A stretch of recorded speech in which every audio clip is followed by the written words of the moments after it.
Elijah Johnson, a 38-year-old black janitor who had worked in hospital for many years, wasn't looking at the floor he was mopping. He was staring intensely at the heart monitor in room 304. The green lines on the screen were jumping erratically. To anyone else, it looked like random squiggles. To Elijah, it was a countdown. No, Elijah whispered, his eyes narrowing. That's not just an irregular beat. The heart is starving for minerals. He's going to crash in less than 2 minutes. He unconsciously took a step closer to the glass wall. His grip on the mop tightened. He needs magnesium, immediately, or his heart stops. Hey, you! A sharp voice cut through the air. Elijah flinched, snapping his head around. A nurse was marching toward him, looking annoyed.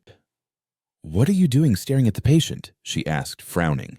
"Don't you have a hallway to finish?" Elijah immediately lowered his head, hunching his broad shoulders to make himself look smaller. The sharp intelligence in his eyes vanished, replaced by a dull, submissive look. "Nothing, ma'am," Elijah said, his voice lowering to a raspy murmur. "Just checking the floor shine. Wanted to make sure I didn't leave any streaks." The nurse sighed, shaking her head as she walked past him toward the nursing station. "Well, keep it moving. We have rounds in an hour." "Yes, ma'am." Elijah turned away, pushing his mop bucket, but as he walked, he glanced back one last time at the patient. As he pushed the bucket, he heard the sudden frantic beeping of the code blue alarm from room 304. Boots thundered against the floor as the crash team rushed past him. Elijah didn't look back. He didn't need to. He knew exactly what had happened. He had diagnosed it before the doctors even finished their coffee. By 7 in the morning, the hospital had transformed. The eerie silence of the night shift gave way to the chaotic energy of the morning rotation. Elijah navigated through them like a ghost, dragging a heavy trash bin toward the equipment storage room in the trauma wing. As he neared the storage room, he heard a string of curses and the sound of a hand slapping metal. "Damn it, come on, work!"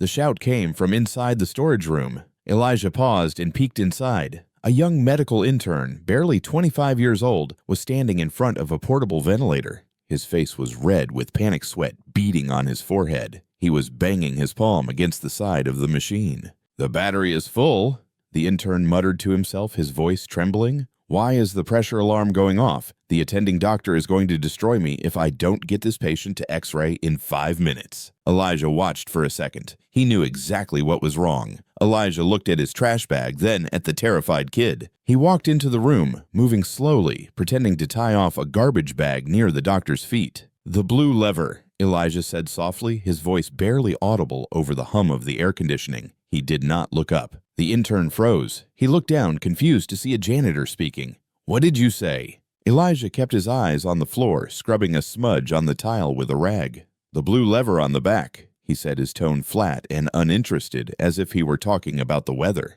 "And the green button on the screen.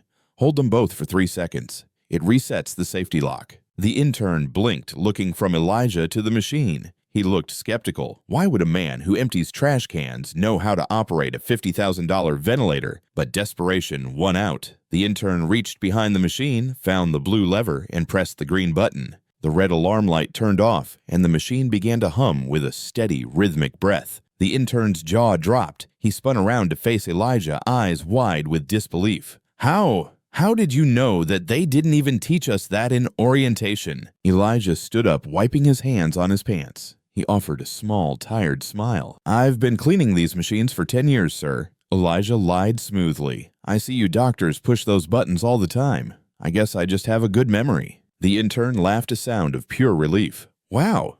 Well, thank God for that. You saved my skin, man. Seriously, what's your name?" "Elijah. Just Elijah." "Thanks, Elijah." The intern grabbed the machine and wheeled it out of the room, already forgetting the man who had helped him, his mind moving on to the next crisis. Elijah watched him go, the smile fading from his face like smoke. It wasn't memory, it was understanding. He knew the machine because he had read the entire technical manual one night when he found it discarded in a recycling bin. When his shift ended, Elijah didn't go home to his empty apartment. He went to the one place where he felt alive, the medical library on the 4th floor. It was a restricted area meant only for doctors and medical students.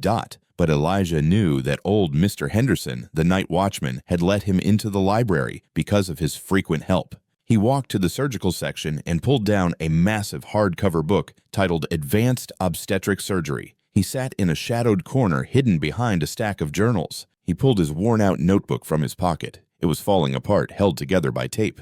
He opened it, revealing pages covered in dense, intricate handwriting. There were detailed sketches of the human heart formulas for drug interactions and notes on surgical procedures. He began to copy a diagram of a suture technique into his notebook. He was so absorbed in the world of arteries and veins that he didn't hear the footsteps approaching on the carpet. "The library is closed to support staff." The voice was cold, deep, and authoritative. Elijah froze. His heart slammed against his ribs. He slowly closed the heavy book and looked up. Dr. Roberts, the chief of surgery, was standing at the end of the aisle. The older man's eyes were narrowed in suspicion, looking at Elijah's blue uniform. I apologize, Doctor," Elijah stammered, standing up quickly. He clutched his notebook to his chest like a shield. I was just dusting the shelves. I didn't mean to disturb anything." Dr. Roberts stepped closer, his gaze flicking to the heavy medical text on the table. "Dusting?" he asked, raising a skeptical eyebrow.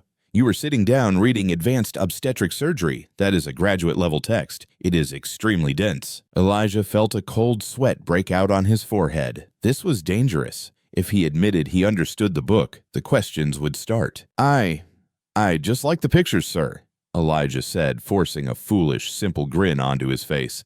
"They look interesting. I didn't know what the words meant. I'm sorry." Dr. Roberts stared at him for a long, uncomfortable moment. He looked at the book, then back at the janitor. He clearly didn't buy the excuse, but he couldn't prove anything. "This is a library, not a comic book store," Dr. Roberts said coldly. "Get back to work." "Yes, sir. Right away, sir." Elijah grabbed his cleaning supplies and hurried out of the library, his head bowed low. He could feel Dr. Roberts' eyes boring into his back as he left. Elijah walked away from the library, his boots thudding heavily against the floor. The lie tasted like ash in his mouth. A man who could recite the entire cardiovascular system from memory, yet he had to bow his head and pretend to be a simpleton just to keep his job. Then he heard it. A woman's scream muffled by the thick walls, but unmistakable. The sound of labor, of pain, of life, fighting to enter the world. Elijah stopped. His hands gripped the mop handle tighter, and his eyes grew distant. That sound always did something to him, something he could never explain to anyone. Suddenly, he was not in Manhattan anymore. He was 10 years old again, standing in a small wooden cabin in rural Alabama. The summer heat was suffocating, and the smell of herbs and sweat filled the air. His grandmother, Odessa Johnson, knelt beside a makeshift bed where a young black woman lay writhing in agony. "Push, child, push!" His grandmother commanded, her voice calm but firm. The woman screamed again. "I can't. Something's wrong. The baby won't come." Elijah remembered pressing himself against the wall, terrified. He had seen his grandmother deliver babies before. But this was different. The woman's husband had driven 30 miles to find Odessa after the county hospital turned them away. No insurance, no money, no help. His grandmother placed her wrinkled hands on the woman's swollen belly, closed her eyes, and began to feel. Those hands, dark and weathered from decades of work, moved with a certainty that seemed almost supernatural. "The baby is turned wrong," Odessa announced. "Breech position, but don't you worry, I've seen worse." Young Elijah watched in awe as his grandmother worked. Her fingers pressed and guided, communicating with the life inside in a language only she understood. Minutes passed like hours. The woman sobbed. Her husband prayed in the corner. Then slowly, impossibly, Elijah saw movement beneath the skin. His grandmother was turning the baby from the outside, using nothing but her hands, and 60 years of knowledge passed down through 7 generations of midwives. "Almost there," Odessa whispered. "Come on, little one. Come to Grandma." One final push, one final scream, and then the most beautiful sound Elijah had ever heard filled the room. A baby's cry, strong and defiant, announcing its arrival into the world. His grandmother lifted the infant, a healthy boy covered in blood and life, and placed him on his mother's chest. The woman wept with joy. Her husband collapsed to his knees, thanking God and Odessa in the same breath. Later that night, as they walked home under a blanket of stars, Odessa took Elijah's small hand in hers. "Did you see what happened in there, child?" she asked. Elijah nodded, still processing what he had witnessed. "Hands can speak to hands," she said softly. "Hearts can hear hearts. Remember that, Elijah." The doctors have their machines and their degrees, but what we have they can never learn from books. She stopped walking and knelt down to meet his eyes. "Promise me you'll use this gift, not for money, not for fame, but for those who need it most." "I promise, Grandma." Young Elijah whispered. The memory shifted, and suddenly Elijah was 18 years old. He stood in the tiny kitchen of their apartment, holding an envelope with trembling hands. His mother, Gloria, watched him from the doorway, her eyes wide with anticipation. "Well," she asked, "open it." Elijah tore the envelope and pulled out the letter inside. His eyes scanned the words, and his heart nearly stopped. "I got in," he breathed. "Full scholarship to Howard University's accelerated BS-MD program." Gloria screamed with joy and rushed to embrace him. Grandma Odessa, who had been sitting quietly at the table, rose slowly and joined them. Tears streamed down her wrinkled face as she held her grandson's face in her hands. "You're going to be a doctor," she said, her voice breaking. "The first doctor in the Johnson family. 7 generations of midwives, and now we'll have a real doctor." "I'll make you proud, Grandma," Elijah promised. "Both of you." 4 years later, at 22, Elijah was already in the medical phase of Howard's accelerated program. He stood in the university hospital's practice room, carefully suturing a practice dummy under the watchful eye of Professor Williams. "Excellent work, Elijah," the professor said, leaning closer to observe. "Your hands are remarkably steady. Natural talent like this is rare." Elijah smiled, thinking of his grandmother. "Thank you, sir. I mean it," Professor Williams continued. "I've been teaching for 30 years. I can count on one hand the students who had hands like yours. You're going to be an exceptional surgeon." Before Elijah could respond, his phone buzzed in his pocket. He ignored it. It buzzed again and again.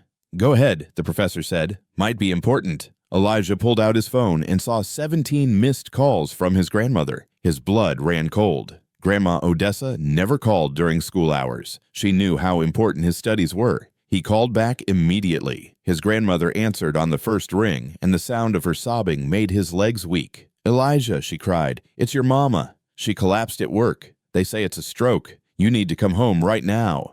The next few hours were a blur. The flight to Alabama, the taxi to the hospital, the long walk down the corridor to the ICU, and then the sight of his mother lying in that bed, tubes and wires covering her body, the left side of her face drooping lifelessly. The doctor explained everything in clinical terms. Massive stroke, significant brain damage, left side paralysis. She would need round-the-clock care for the rest of her life. That night, Elijah sat in the hospital chapel alone. His grandmother had gone home to rest, too exhausted to stay. He stared at the cross on the wall and tried to pray, but no words came. His mother needed him. She had raised him alone, working 3 jobs so he could focus on school. She had sacrificed everything for his future, and now she could not even lift her own arm. He thought about hiring a caregiver, but with what money? He thought about asking Grandma Odessa for help, but she was 83 years old and her own health was failing. When Elijah returned to school 3 weeks later, he went straight to the registrar's office. He made the hardest decision of his life. He gave up his studies to take care of his mother. The memory faded, and Elijah found himself back in the hospital corridor, still gripping the mop. 16 years since that day. He had moved his mother to New York, found a nursing home that would accept their limited insurance, and started looking for work. He could have done anything: construction, retail, office work. But he chose to be a janitor at Manhattan Central Hospital, not because he had no other options, but because he could not let go. The smell of antiseptic, the sound of monitors, the rush of doctors responding to emergencies. It kept him connected to the dream that refused to die completely. Grandma Odessa had passed away 3 years ago. On her deathbed, she had taken his hand and whispered, "The gift is still in you, child. Don't let it die." He had promised her he would not, but some promises were harder to keep than others. Just yesterday, he had visited his mother at Sunset Gardens Nursing Home. She sat in her wheelchair by the window, her left arm hanging uselessly at her side, but her eyes were sharp as ever, and they filled with guilt the moment she saw him. "You look tired, son," Gloria said, her words slow and slurred but clear. "I'm fine, Mama. Just busy at work." She reached out with her good hand and grabbed his wrist. "Elijah, I need to say something. I've been wanting to say it for 16 years. Mama, don't—" "I'm sorry," she interrupted, tears rolling down her paralyzed cheek. "Because of me, you had to give up your dream, your future, everything you worked for. I stole that from you." Elijah knelt beside her wheelchair and wiped her tears. "You didn't steal anything. I made a choice, and I would make the same choice again." "You shouldn't have had to choose at all," Gloria whispered. "Your grandmother wanted so much for you. She believed you would change the world." Elijah held his mother's hand in silence. What could he say? That he thought about what might have been every single day? That he sometimes woke up in the middle of the night, dreaming he was still in medical school? That a part of him died the day he gave up everything? Instead, he just kissed her forehead and said, "I love you, Mama." That's all that matters. Now, standing in the hospital corridor with a mop in his hands, Elijah looked down at his palms. These were the hands Grandma Odessa had trained. These were the hands that Professor Williams had called gifted. But fate had other plans. He sighed and was about to continue his work when he heard rapid footsteps behind him. A group of doctors rushed past, their faces tense with urgency. One of them was speaking into his phone. "The Sterling case is getting worse. Get everyone to the VIP suite now." Sterling. Elijah had heard that name before. Alexander Sterling, the tech billionaire whose face appeared on every magazine cover. Something was happening. Something serious. Elijah watched the doctors disappear around the corner, and a strange feeling settled in his chest. He did not know why, but he felt like his life was about to change. The next morning, Elijah was assigned to clean the VIP wing hallway. His supervisor had given him specific instructions to stay quiet and not disturb the important patients. But as he pushed his mop bucket toward the private suite, he could hear everything happening inside. The door was slightly open, and voices carried into the corridor. Dr. Caldwell, the head of obstetrics, was speaking in a tense tone to his team. "Listen carefully, everyone. Victoria Sterling has been in labor for 42 hours now. She's 39 years old, and this is her first pregnancy after 7 years of fertility treatments. The baby is in breech position, and we're seeing signs that the umbilical cord may be wrapped around the neck. We couldn't move to surgery earlier. She developed complications that delayed anesthesia clearance, and every option has been a gamble." Elijah stopped mopping. His hands gripped the handle tighter as he listened. Another doctor spoke up. "What about the fetal heart rate?" "It dropped from 140 to 90 in the last hour," Dr. Caldwell replied, "and it's been fluctuating erratically. We need to prepare for an emergency cesarean section." Elijah felt his chest tighten. 42 hours of labor, breech position, cord around the neck, unstable heart rate. This was bad, really bad. He moved closer to the door, pretending to wipe the glass panel. Through the window, he could see the monitors displaying Victoria's vitals. His eyes scanned the ultrasound image on the screen, and something caught his attention. His brow furrowed as he studied the position of the baby. The angle of the sacrum, the way the legs were folded. This did not look like a standard breech presentation. "That's not a regular breech," he whispered to himself. "That looks like Frank breech. The angle they're using is wrong. They're trying to rotate from 45 degrees, but Frank breech requires 30 degrees. They're going to make it worse." A nurse walked past and stopped when she saw him standing there. Her voice was sharp and impatient. "Hey, are you done cleaning yet? Don't just stand here blocking the way. This is the VIP wing, not a place for you to loiter around." Elijah quickly lowered his head. "Sorry, ma'am, I was just finishing up." He pushed his bucket down the hallway, but he kept glancing back at the room. Every instinct in his body was screaming that something was wrong. But what could he do? He was just a janitor. Nobody would listen to him. Nobody would even look at him twice. In the corridor outside the VIP suite, Alexander Sterling was pacing back and forth with his phone pressed to his ear. His voice was loud and desperate, echoing off the sterile walls. "I don't care how much it costs. I need the best obstetrician in the country on a helicopter right now." He paused, listening to the response. His face twisted with frustration. "What do you mean he's in surgery? Then find someone else. Call Johns Hopkins. Call the Mayo Clinic. My wife is dying in there." He made call after call. Boston, Los Angeles, Chicago, Houston, every top specialist he could think of. But the answer was always the same. Too far. Too late. Cannot make it in time. Alexander ended his last call and threw the phone against the wall. It shattered into pieces, plastic and glass scattering across the floor, but he did not care. He slumped down into a chair and buried his face in his hands. His whole body was shaking with silent sobs. Elijah stood at the end of the hallway watching. He had seen many things in his 16 years at this hospital. Families crying in waiting rooms, children saying goodbye to their parents, patients taking their last breaths surrounded by loved ones. But he had never seen a man fall apart like this before. Alexander Sterling. worth $300 billion. One of the most powerful men in America, a man who could buy entire companies with a single phone call, who dined with presidents and world leaders who had everything money could possibly buy. And right now, he looked like a lost child, helpless, broken, terrified. Elijah thought about all the times he had read about billionaires in magazines and newspapers, their yachts that cost more than most people would earn in 10 lifetimes, their private jets that flew them anywhere in the world on a whim, their mansions with more rooms than a small hotel. Everyone assumed money could solve any problem. Everyone believed the rich lived in a different world where pain and suffering could not touch them. But standing here watching this man crumble, Elijah realized the truth that most people never understood. Money could not buy everything. Not life, not death, not the safe delivery of a child. When it came to the things that truly mattered, billionaires were just as powerless as everyone else. For the first time in his life, Elijah felt something unexpected. It was not satisfaction at seeing a rich man suffer. It was not the bitter pleasure of watching someone powerful become weak. It was sadness.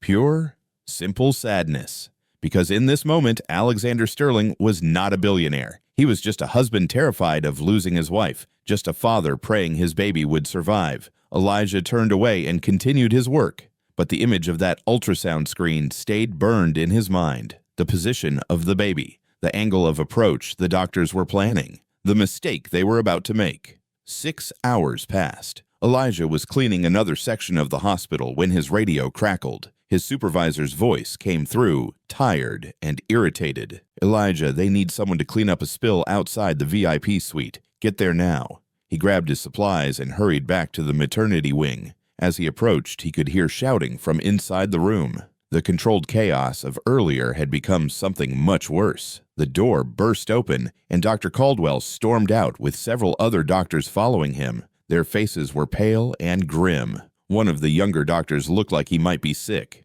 "The situation is critical," Dr. Caldwell said to his team, his voice low but intense. "The fetal heart rate has dropped to 70 beats per minute. There were moments when it stopped completely for several seconds before coming back." "What about the mother?" another doctor asked, fear evident in his voice. "Victoria is losing blood faster than we can replace it. Her blood pressure is dropping. We are running out of options and running out of time." They gathered in a small conference room nearby, leaving the door slightly open. Elijah pretended to mop the floor outside while listening to every word. His heart was pounding so hard he could feel it in his throat. "If we perform a cesarean section now," Dr. Caldwell continued, his voice heavy with the weight of what he was saying, "the mortality rate for the mother is 40%. For the baby, it's 60%. Those are not good odds, but they might be the best we have." "And if we don't operate?" someone asked, though everyone already knew the answer. Dr. Caldwell was silent for a long, terrible moment. When he spoke again, his voice was barely above a whisper. "If we don't operate, both of them could be dead within the next few hours, maybe sooner." "No!" The scream came from behind Elijah. He spun around to see Alexander Sterling standing there, his face twisted in anguish. The billionaire must have heard everything. His eyes were red and swollen, his expensive suit wrinkled and stained with tears. Alexander pushed past Elijah and burst into the conference room. "What did you just say? My wife and my baby are going to die. Is that what you're telling me?" Dr. Caldwell tried to remain calm, but even his professional composure was cracking. "Mr. Sterling, we're doing everything we can. But I need you to understand the reality of the situation we're facing." "Reality!" Alexander's voice rose to a shout. "The reality is that I brought my wife to the best hospital in New York. I'm paying you people millions of dollars. You have every piece of equipment, every medication, every resource you could possibly need, and you're telling me you can't save them."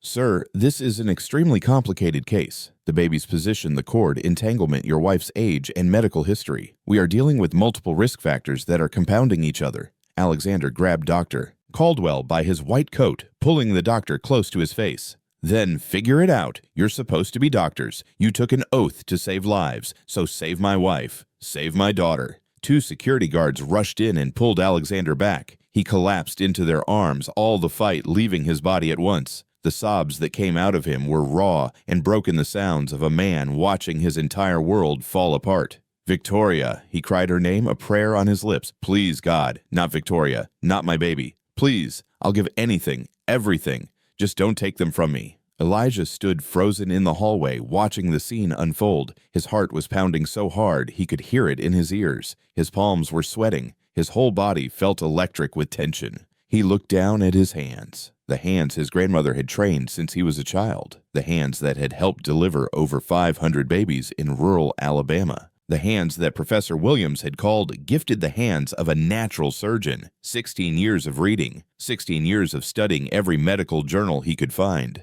16 years of watching procedures through windows and memorizing every technique. All of that knowledge was swirling in his head right now, demanding to be used. He knew what was wrong. He knew how to fix it. The doctors were approaching the Frank breach from the wrong angle. They needed to rotate from 30 degrees, not 45. He had read about this exact scenario in a German obstetrics journal just 3 months ago. But he was a janitor. He had no license, no authority, no right to touch a patient. If he tried to help, he could go to prison for practicing medicine without a license. His mother would have no one to pay for her care. She would end up in some government facility alone and forgotten. Elijah closed his eyes and took a deep breath. The weight of the decision pressed down on him like a physical force. Suddenly, a scream pierced the air from inside the delivery room, a nurse's voice high and terrified. "The heart rate is dropping 50-40-30. Elijah's eyes snapped open, his hands clenched into fists. His jaw tightened until his teeth ached. He could not stand here and do nothing. He could not let 2 people die while the knowledge to save them sat locked inside his head. His grandmother's voice echoed in his memory, clear as the day she first spoke the words. "When your hands can save a life and you stand there doing nothing, that is the real sin." Elijah dropped his mop. The handle clattered against the floor, but he did not hear it. His feet started moving before his mind could stop them. He was walking toward the delivery room, toward the impossible choice, toward a moment that would change everything. The screaming continued from inside the delivery room.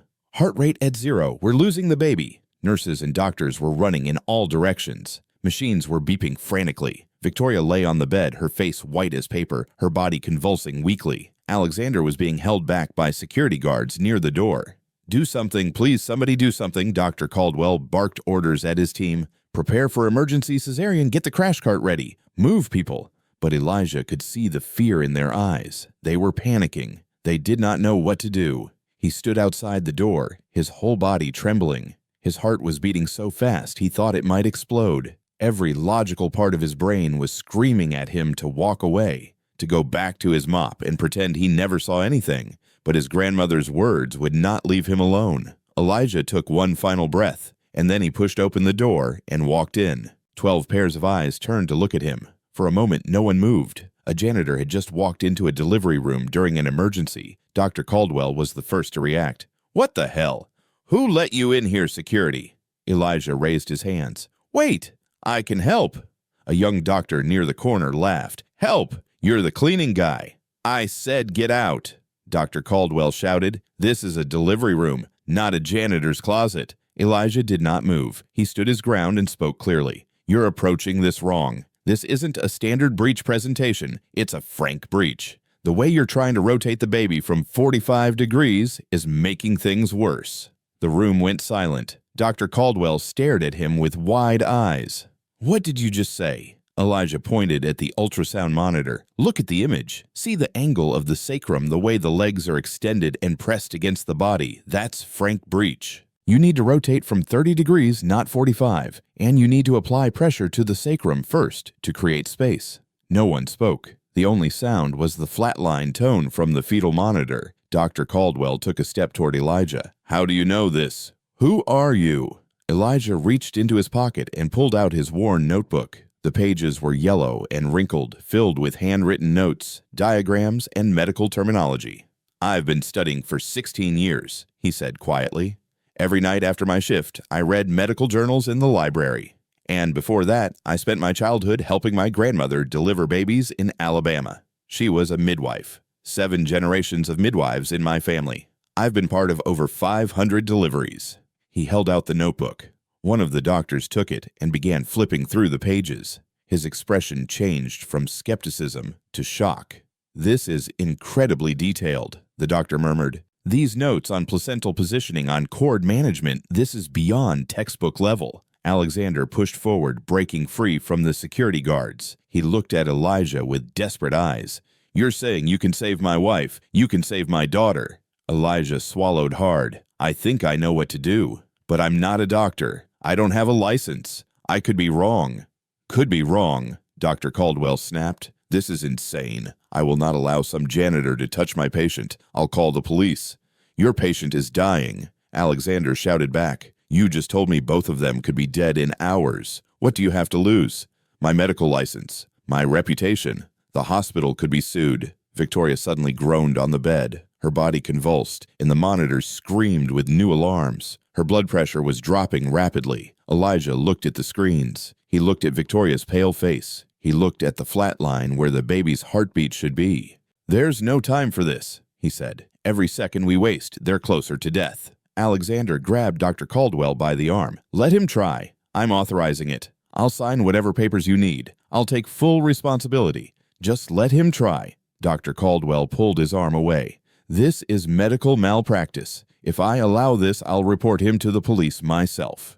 Victoria's eyes fluttered open. She was barely conscious, but she could hear everything. With what little strength she had left, she turned her head toward Elijah. "Please," she whispered. Her voice was so weak it was almost inaudible. "Save my baby. I don't care what happens to me, just save my baby." The room fell silent again. Alexander walked to Elijah and looked him straight in the eyes. "Can you do this?" Elijah felt the weight of the question pressing down on him. This was it, the moment that would change everything.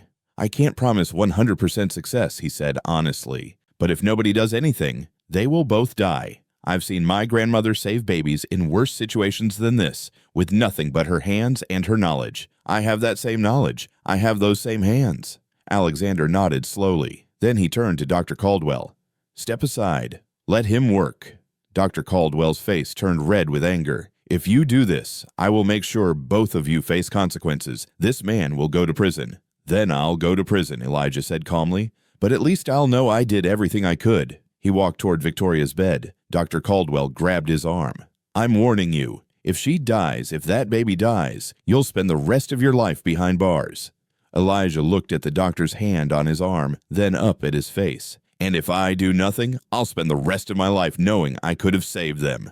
He pulled his arm free and stepped up to the bed. Elijah stood beside Victoria's bed, his hands hovering over her swollen belly. His whole body was shaking, not from fear of the procedure, but from the weight of what he was about to do. In his mind, 1,000 thoughts crashed against each other like waves in a storm. "If I do this, I could go to prison. Practicing medicine without a license is a felony. I could spend years locked up." He thought of his mother at Sunset Gardens nursing home. Her medical bills were $8,000 every month, $8,000 that came from his double shifts, his overtime, his exhausted body working through the night.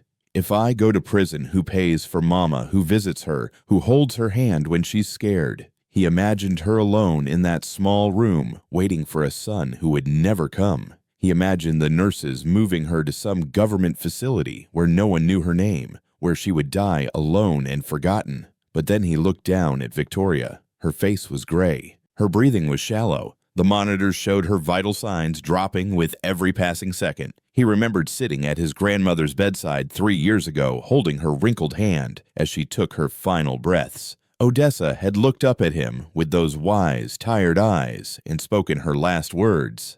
"Elijah, you have my hands. Promise me you'll never let them be useless." He remembered his mother just yesterday, her slurred voice full of guilt. "No matter how hard things get, son, never lose your conscience. That's all we really have in this world." Elijah closed his eyes and took a deep breath. When he opened them again, all doubt was gone. "I'm ready," he said. Dr. Caldwell stepped forward one last time. "I'm telling you right now, if you touch that patient, I'm calling the police."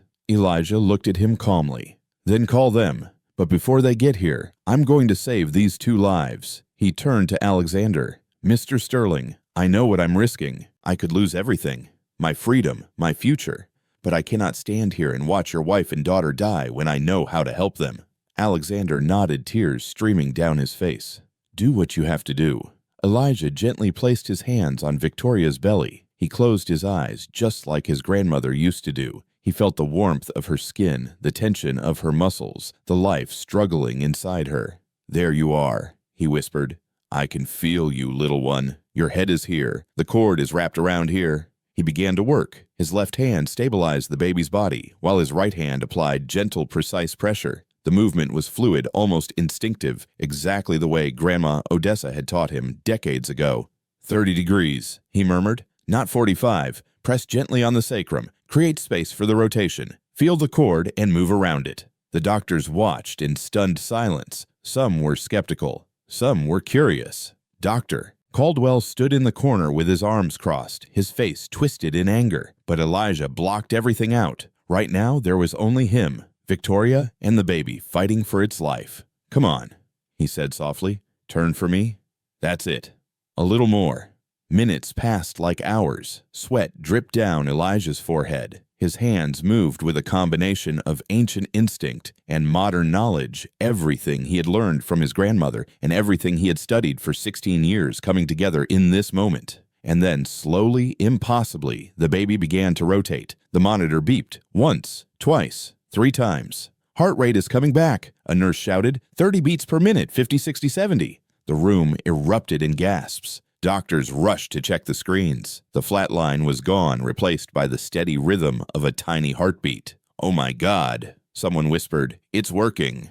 Elijah did not stop. "The baby is almost in position, but we need to act fast." "Victoria's losing too much blood." Just as he spoke, Victoria's body suddenly convulsed violently. Her eyes rolled back and foam appeared at the corners of her mouth. "Eclampsia," a doctor yelled. "She's having a seizure." The monitors went crazy. Blood pressure shot up to 200 over 130. Victoria's body thrashed on the bed as nurses rushed to hold her down. Dr. Caldwell pushed forward. "Everyone step back. We need to stabilize her." But the doctors were panicking. No one seemed to know what to do. Elijah's voice cut through the chaos. "Magnesium sulfate 6 grams Ivor now."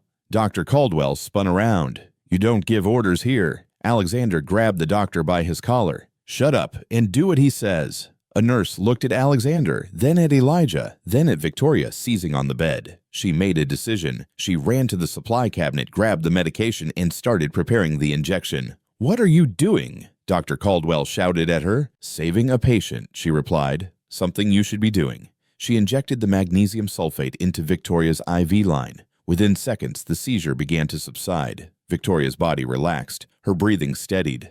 "Blood pressure is dropping," another nurse reported. 160 over 100, 140 over 90. She's stabilizing. Elijah let out a breath he did not know he was holding. But he was not done yet. "The baby needs to come out now," he said. "Victoria is too weak for a normal delivery. We need to help her." He positioned himself at the end of the bed. Victoria's contractions were still coming weak, but present. Elijah guided the baby with his hands using techniques his grandmother had perfected over 60 years of midwifery. "One more push," he said to Victoria, even though she was barely conscious. "Your baby is almost here. One more." Victoria's body responded. One final contraction, one final push, and then a cry. A tiny, beautiful, powerful cry. Elijah held the baby girl in his hands. She was covered in blood and fluid, but she was alive. She was perfect. "It's a girl," he announced, his voice cracking with emotion. "A healthy baby girl." The room exploded with cheers. Nurses were crying. Doctors were shaking their heads in disbelief. Alexander collapsed to his knees, sobbing with relief. Elijah carefully handed the baby to a nurse who wrapped her in a warm blanket. But before he could rest, the monitors started beeping again. "Postpartum hemorrhage," someone shouted. "Victoria is bleeding heavily." Elijah did not hesitate. He moved to Victoria's side and began massaging her uterus exactly the way his grandmother had shown him countless times. Firm, rhythmic pressure to help the organ contract and stop the bleeding. "Get oxytocin ready," he ordered. 20 units in her IV. This time, no one argued. The nurse injected the medication while Elijah continued his work. 10 minutes passed. The longest 10 minutes of everyone's lives. Finally, the bleeding slowed, then stopped. Victoria's vital signs stabilized. Her color slowly returned. Elijah stepped back from the bed. His hands were covered in blood. His legs were shaking. He felt like he might collapse at any moment. But he had done it. He had saved them both. The room was silent. Everyone stared at Elijah with a mixture of awe, confusion, and disbelief. Alexander walked over to him, still crying, and grabbed his hands. "Thank you," he said. "Thank you. You saved my wife. You saved my daughter. I owe you everything." Elijah did not know what to say. He just nodded, too exhausted for words. But the moment was interrupted by footsteps. Dr. Caldwell walked forward, his face cold and expressionless. "Mr. Johnson," he said formally, "what you did here tonight was illegal. You practice medicine without a license. I will be reporting this to the hospital administration and to the authorities." Elijah looked up at him. He was too tired to be angry, too drained to argue. "I know," he said simply. "I knew the consequences when I walked through that door." Dr. Caldwell stared at him for a long moment. "You could go to prison for this." Elijah nodded. "Maybe, but at least I'll know I did the right thing." He looked down at his blood-covered hands, the hands his grandmother had given him, and for the first time in 16 years, he did not feel ashamed of them. 3 days after saving Victoria and her baby, Elijah sat alone in the hospital's administrative conference room. The long wooden table stretched out before him, and on the other side sat 3 people who would decide his fate. Director Richard Thornfield, a gray-haired man in his 60s with cold, calculating eyes. Dr. Caldwell, who could barely hide his satisfaction, and the hospital's legal counsel, a woman in a sharp black suit who had not smiled once since Elijah entered the room. The fluorescent lights buzzed overhead. Elijah's janitor uniform felt heavy on his shoulders. He had not slept in 3 days, but exhaustion was the least of his worries. Director Thornfield opened a manila folder and began reading. "Mr. Johnson, you have been employed at Manhattan Central Hospital for 16 years as a custodial staff member. On the night of October 15th, you entered a restricted delivery room without authorization and performed medical procedures on a patient. Is this correct?" Elijah nodded slowly. "Yes, sir."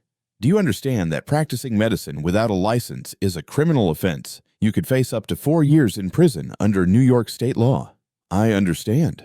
The hospital lawyer leaned forward. "Mr. Johnson, what you did put this institution at enormous legal risk.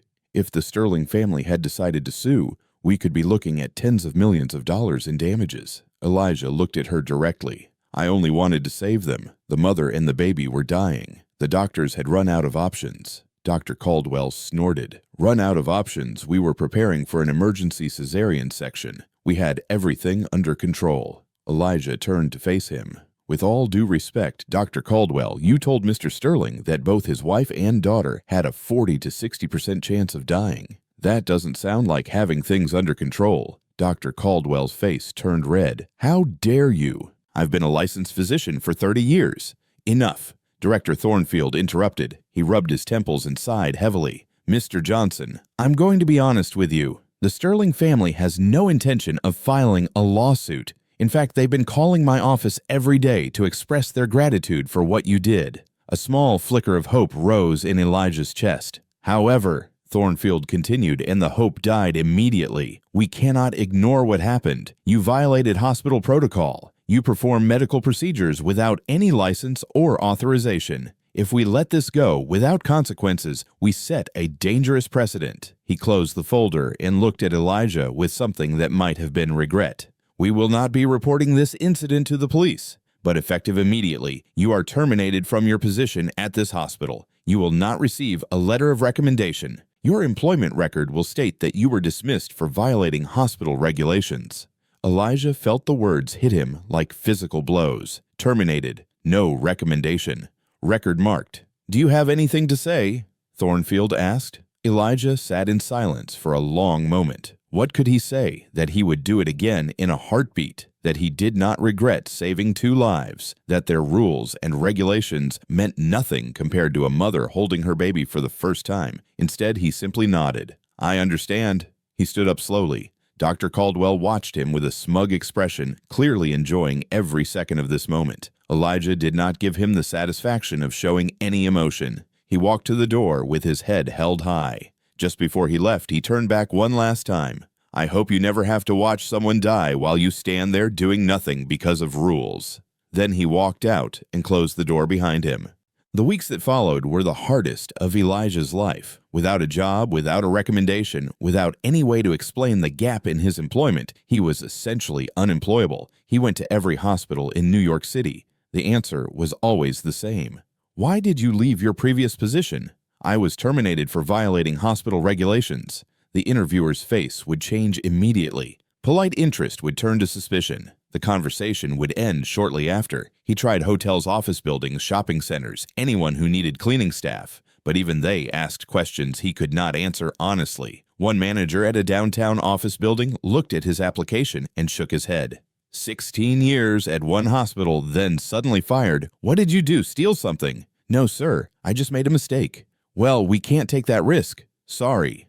Door after door slammed in his face. Each rejection felt like another nail in his coffin. His savings, carefully accumulated over 16 years of double shifts and overtime, amounted to just over $24,000. His mother's nursing home cost $8,000 every month. He had 3 months before the money ran out completely. Despite everything, Elijah continued to visit his mother every day. Gloria sat in her wheelchair by the window, her left side still paralyzed, but her eyes as sharp as ever. "You look tired, son," she said one afternoon, "more tired than usual. What's wrong?" Elijah forced a smile. "Nothing, Mama. Just busy with work." "Don't lie to me, Elijah. I may be old and broken, but I'm not stupid. Something is wrong. I can see it in your face." He wanted to tell her everything. About saving Victoria and the baby. About getting fired. About the doors closing everywhere he turned. But he could not bring himself to add to her burden. "Everything is fine, Mama. I promise." Gloria held his gaze for a long moment, then sighed. "You're just like your grandmother, carrying the weight of the world and refusing to let anyone help." When Elijah left that day, a nurse stopped him in the hallway. "Mr. Johnson, I need to speak with you about your mother's account." His stomach dropped. "What about it?" She handed him an envelope. "This is the invoice for this month. And I'm afraid there's also an outstanding balance from the previous month. We need payment within 30 days, or we'll have to discuss alternative arrangements." Elijah opened the envelope and stared at the numbers. $16,000. 2 months of care that he could no longer afford. "What kind of alternative arrangements?" he asked, though he already knew the answer. "There are public facilities that accept patients on Medicaid. The level of care is different, of course, but it's an option for families who are struggling financially." Different. That was a polite way of saying worse. Elijah had seen those public facilities. Overcrowded rooms, understaffed nurses, patients left sitting in their own waste for hours because no one had time to help them. His mother would not survive in a place like that. Not physically, and certainly not mentally. "I'll figure something out," he said. "Just give me some time." That night, Elijah sat alone in his tiny apartment. The room was dark except for the streetlight filtering through the dirty window. Around him were stacks of medical textbooks. He could no longer afford to read journals. He had stolen precious hours to study notes he had written in hope of a future that would never come. On the small table in front of him sat the letter from the nursing home. The words blurred as he read them again. 30 days. Transfer to public facility. Alternative arrangements. His eyes moved to the photograph on the wall. Grandma Odessa smiling in her Sunday best, the same photograph that had hung in her cabin back in Alabama. "Grandma," Elijah whispered into the darkness, "did I do the right thing? I saved them. I saved that mother and her baby. But now I can't even save Mama." He thought about the night in the delivery room.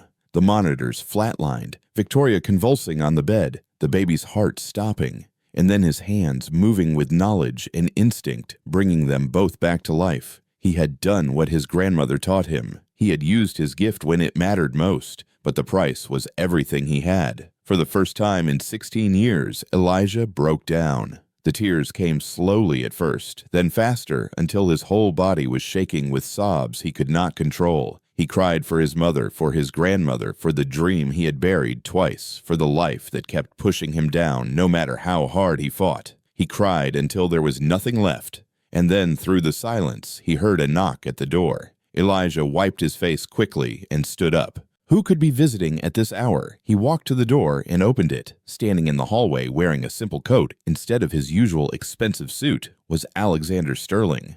Elijah stared at him in complete shock. "Mr. Sterling, what are you doing here?" Alexander's face was serious but kind.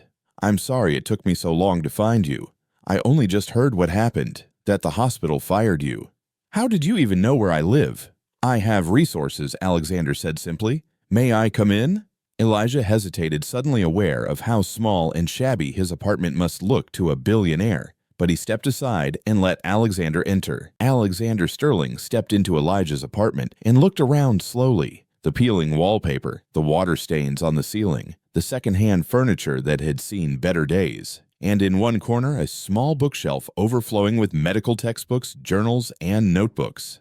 "You've been living like this for 16 years, Alexander asked quietly. Elijah closed the door. "It's not much, but it's home." Alexander walked to the bookshelf and picked up one of the notebooks. He flipped through the pages, seeing the detailed notes, the careful diagrams, the years of accumulated knowledge written in neat handwriting. "This is incredible," he murmured. "You taught yourself all of this?" "Every night after my shift," Elijah replied. "The hospital library was open to employees. I would read until they kicked me out, then come home and write down everything I learned." Alexander set the notebook down and turned to face Elijah. His expression was one of deep respect mixed with something else. Guilt, perhaps. "Mr. Johnson, I owe you more than I can ever repay. You saved my wife's life. You saved my daughter's life. And in return, you lost your job, your income, everything you had." Elijah shook his head. "You don't owe me anything. I made my choice. I knew the consequences."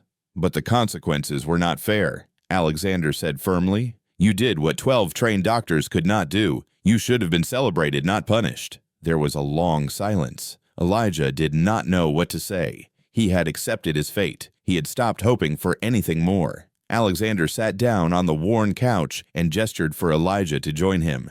"Tell me about yourself. Tell me how a janitor learned to do what you did in that delivery room." Elijah sat down slowly. For a moment he considered giving a short answer and ending the conversation, but something in Alexander's eyes told him this man genuinely wanted to understand. So Elijah began to talk. He told Alexander about growing up in rural Alabama, about following his grandmother Odessa on her rounds, watching her deliver babies in cabins and farmhouses where no doctor would ever set foot, about learning to read the signs of labor, to feel the position of a baby through the mother's belly, to turn a breech infant with nothing but skilled hands and prayers. He told him about getting accepted to Howard University on a full scholarship, about the proudest day of his grandmother's life, about his mother working 3 jobs to make sure he had everything he needed. He told him about the phone call that changed everything, his mother's stroke, the hospital bills, the impossible choice between his education and his family.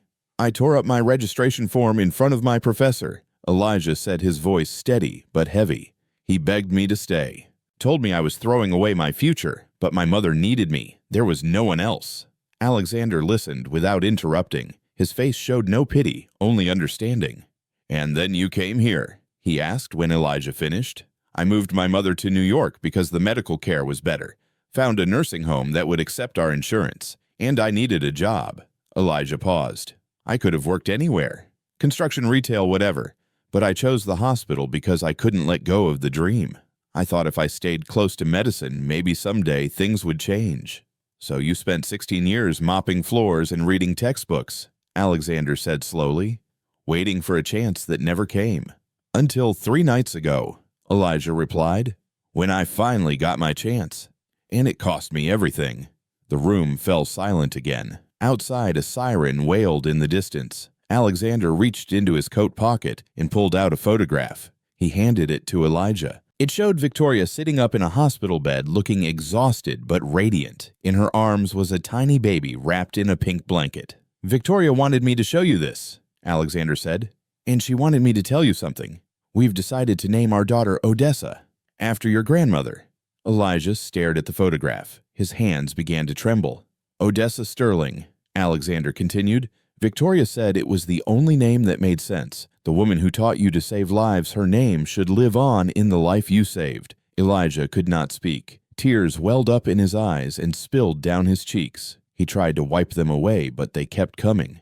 "Thank you," he finally managed to whisper. "You don't know what that means to me." Alexander gave him a moment to compose himself, then leaned forward. "Mr. Johnson, I have a question for you, and I want you to answer honestly." Elijah looked up, still holding the photograph. "If you could go back to medical school, would you?" The question hit Elijah like a punch to the chest. He opened his mouth, then closed it again.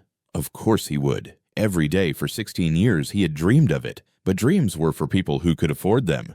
"Mr. Sterling, I'm 38 years old. I have no money. My mother's care costs $8,000 a month.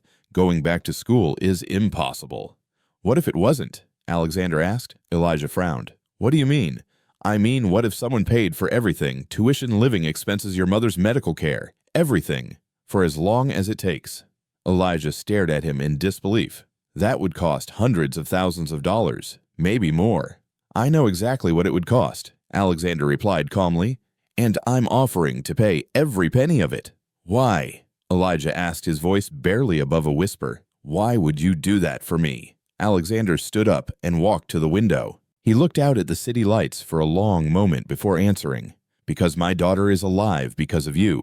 Because my wife is alive because of you. Because you risked everything, your freedom, your future, to save two strangers. And because the world needs more people like you, Mr. Johnson. People who do the right thing even when it costs them everything. He turned back to face Elijah. I want my daughter to grow up knowing that the man who saved her life became a real doctor. I want her to know that good people are rewarded, not punished. I want her to believe that the world can be fair, even when it usually isn't. Elijah sat in stunned silence. This could not be real. Things like this did not happen to people like him. I don't know what to say. He admitted. Say yes. Alexander replied simply. Say yes, and let me help you become who you were always meant to be. The next morning, Elijah went to the nursing home. He found his mother sitting by the window, as usual, watching the birds in the garden below. Mama, he said, pulling a chair up beside her, I need to tell you something. Gloria turned to look at him, and immediately her expression changed. What happened? You look different. You look like you've been crying. Elijah took her hand in his. I have something to confess. I lied to you. I haven't been busy with work. I was fired almost weeks ago. Gloria's eyes widened. Fired? Why? What happened? So Elijah told her everything. The woman in labor, the dying baby, the moment he decided to walk into that delivery room, the procedure that saved two lives, and the consequences that followed. When he finished, Gloria was crying silently, but her tears were not of sadness. You saved them, she said slowly, her words thick with emotion. You used Mama Odessa's gift. You saved a mother and her baby. I did, Mama, but I lost my job. I couldn't pay your bills. I was so scared I would have to move you to one of those public facilities. Gloria squeezed his hand with surprising strength. You did the right thing, son. Your grandmother is proud of you. I am proud of you. There's more, Elijah continued. The woman I saved, her husband, is Alexander Sterling, the billionaire. He came to see me last night. Gloria's eyes grew even wider. He wants to pay for me to go back to medical school. Everything. Tuition, expenses, your care. He wants me to become a doctor. For a long moment, Gloria could not speak. Her mouth moved, but no words came out. Finally, she managed to whisper, Is this real? It's real, Mama, but I wanted to talk to you first. If I go back to school, I won't be able to visit you as often. It will be hard. It will take years. Gloria reached up with her good hand and touched her son's face. Elijah, listen to me. This is not just your dream. This is your grandmother's dream. This is my dream. We have waited 40 years for this moment. She pulled him closer, her eyes fierce with determination. You go to that school. You become a doctor. You make Mama Odessa proud. And don't you dare worry about me. I will wait for you. I will be here when you come back. Elijah embraced his mother gently, feeling her frail body in his arms. I'll come back, Mama. I promise. I'll come back as Dr. Elijah Johnson. Columbia University Medical School, one of the most prestigious medical programs in the country. And walking through its doors for the first time was a 38-year-old former janitor named Elijah Johnson. The admissions committee had been skeptical at first. His transcripts from Howard were 16 years old. His work history showed nothing but custodial positions. But when Alexander Sterling personally called the dean and explained the situation, when he provided letters from the doctors who had witnessed the Sterling delivery, when he offered to fund a new research wing, doors that had been closed suddenly opened wide. Elijah was admitted to the second year of the program with credit for some of his previous coursework. He would be the oldest student in his class by at least 15 years. On his first day, he sat in a lecture hall surrounded by students young enough to be his children. They looked at him with confusion and barely hidden amusement. Hey, Grandpa, one of them whispered to another. Think he got lost on his way to the retirement home. Another laughed. 38 years old and just starting medical school. By the time he graduates, he'll be too old to practice. Elijah heard every word. He kept his eyes forward and his mouth closed. The professor, a stern woman named Dr. Helena Marsh, walked in and began her lecture on advanced obstetric complications. Halfway through, she posed a question to the class.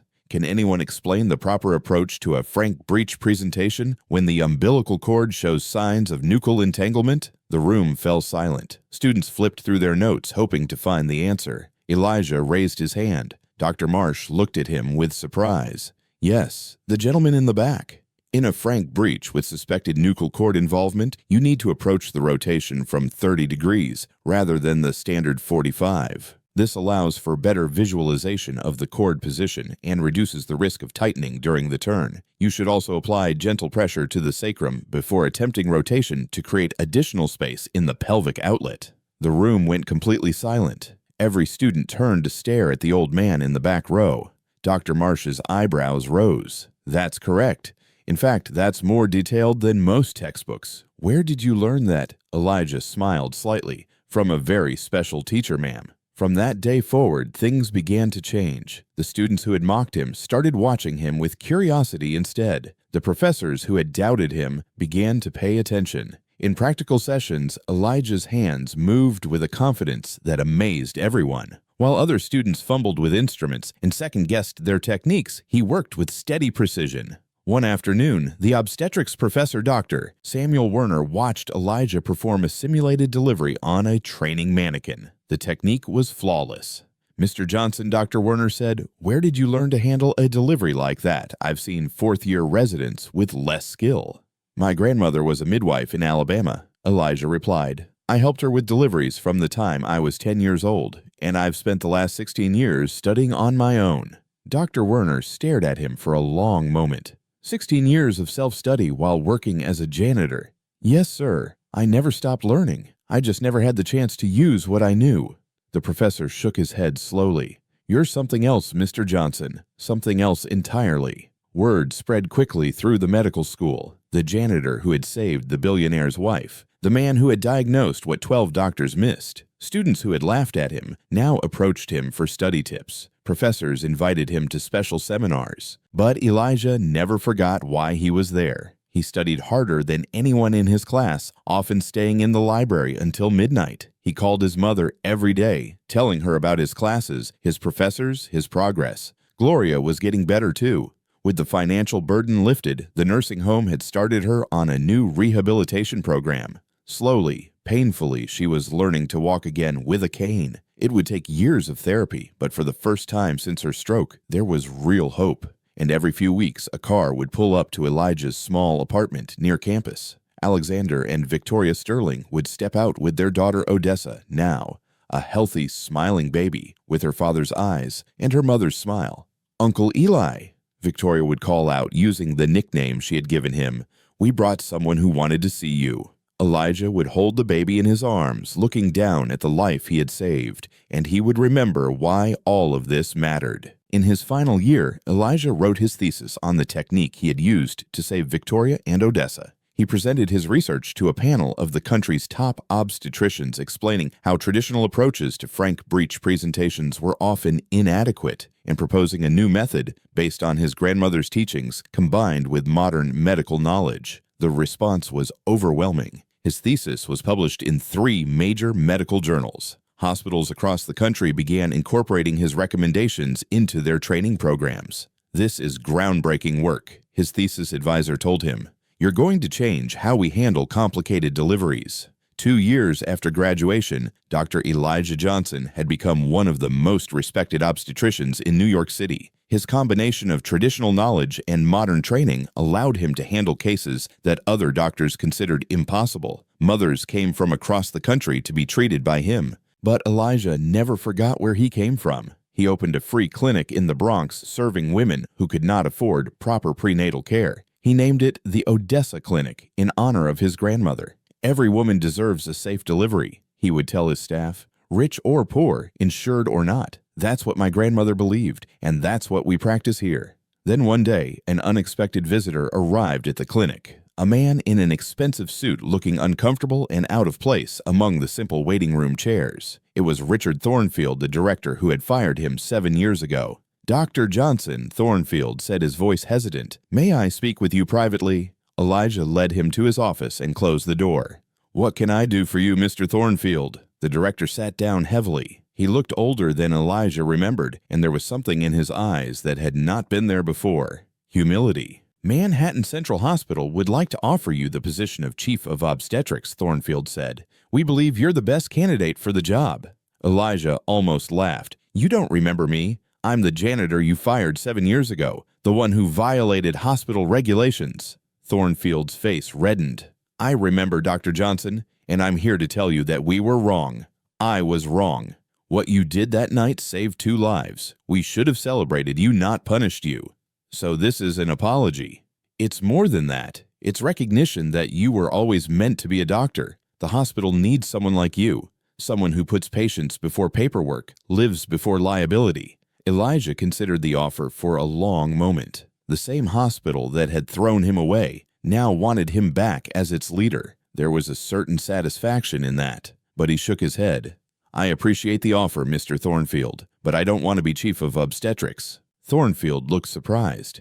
Then what do you want? I want to create a training center at the hospital, a place where young doctors can learn the techniques that save lives when technology fails. And I want the hospital to establish a scholarship fund for the children of service workers, janitors, cafeteria staff, security guards. Their kids deserve the same chance I finally got. Thornfield nodded slowly. That can be arranged. What would you call this scholarship? Elijah smiled. The Odessa Johnson Scholarship, named after a woman who never had a medical degree but saved more lives than most doctors ever will. Before leaving, Elijah walked through the hospital one more time. He passed the VIP maternity wing, where everything had changed 7 years ago, and standing near the nurses' station looking older and somehow smaller was Dr. Caldwell. Their eyes met. For a long moment, neither man spoke. Then Elijah walked over and stood before the man who had tried to have him arrested. Dr. Caldwell. The older doctor swallowed hard. Dr. Johnson, I heard about your appointment. Congratulations.